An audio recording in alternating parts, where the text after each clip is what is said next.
everyone. So the song I'll be covering for you guys today is called Ji Shong Tu Ging Chen by Bao Hua Ha, and I hope you guys like my cover of it.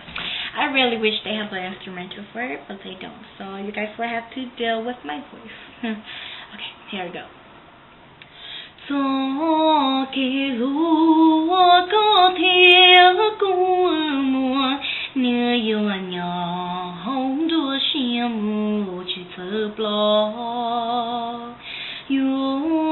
chọn trong có nhớ trong cùng đua xiêm mù có tài ý thì chỉ bù blo mù sa chỉ cho tiền lo sông li nó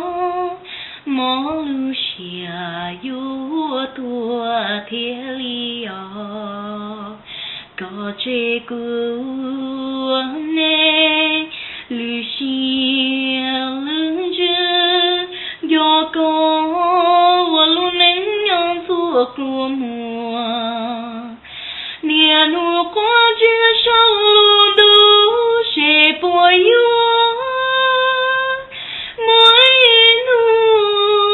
yêu cho lo chỉ chung cho kỳ lu rong bao lê có thiệt cu xì lu là chỉ xì tao nhỏ cho tiền nó tuôn trong trong một nhỏ sống đủ kinh chế cũng mà lì lỡ cả lần chỉ có mong có chế cứu nè lư xì lư chư do có ô lu nén nhon thu của mùa nia nu có chia sâu luôn đủ sẽ bồi dưỡng mỗi nu yêu cho lo chỉ chúa gió kỳ lu ô có theo cùng mùa nửa yêu nhỏ hồng đua xiêm mùa chỉ thơ blo